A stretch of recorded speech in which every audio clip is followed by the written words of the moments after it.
Assalamu alaikum wa rahmatullah. My brothers and sisters, I wanted to share something that happened with me personally. Not too long ago, I went to visit a friend of mine whose mother was dying of cancer. She had been battling cancer for about 5 years, and news came to me that she was on her last days.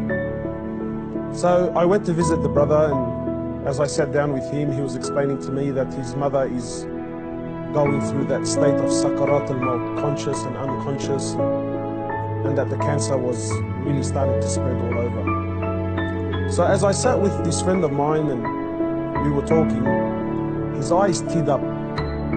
So I assumed that because his mother's dying. And so I tried to comfort him and I said to him, look, this is natural in life.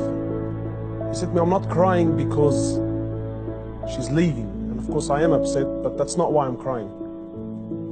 I said, then why are you upset? He said, I'm upset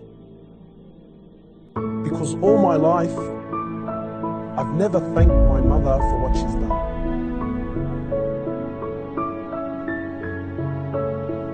And honestly, I can't explain what happened to me when he said these words. He said, all my life, I've never once in my life said thank you to my mom. He said, and now that she's sitting in the next room and she's alive, but she's conscious and unconscious, and even if I spoke to her, she's not going to be able to understand or comprehend the words that I'm saying. And wallahi, my brothers and sisters, this really affected me. That all his life, all of our lives, for those of us who are fortunate enough that their mothers are still around, my mum has been there all my life, never failed me once, and never once have I ever come to her and just said thank you.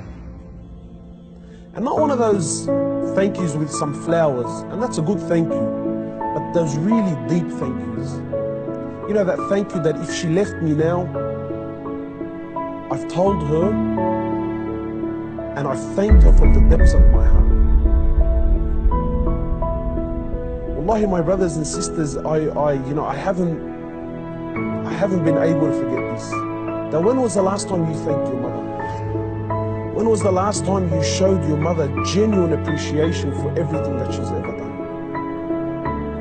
Or are we going to be like those, or are we going to be of those who, when our mothers leave us permanently, then we will sit back and remember and start to regret that I didn't take advantage of the opportunity when I had it? My brothers, in many places around the world, they celebrate this thing called Mother's Day. And it breaks my heart because in Islam, in truth, Mother's Day is every day. We don't single out one day of the year to say, oh mum, look, I remembered you today. But rather, we're ordered by Allah and His Prophet more or less to remember our mothers on a daily basis. A man came to the Prophet of Allah and he says to him, O Prophet of Allah, and many of us get this hadith wrong. He says, O Prophet of Allah, who is most deserving of my kind treatment? He says to me, your mother. He says, then whom? He said, to your mother. He said to him, then whom? He said, to your mother. He said, then whom? He said, then your father. Many of us will interpret this to be love, that my mother is most deserving of my love. No, the person that is most deserving of your kind treatment, of your money, of your health, of everything that you possess, the person that is most deserving of this more than anyone, above all, is your mother, then your mother, then your mother, and then your father. My brothers and sisters, in short, many of us, we still have our mothers. Wallahi, do not be of the losers who wait until our mothers leave us permanently, only then to wish and to regret and say, I wish I can go back and thank my mother. If your mother is still around, run.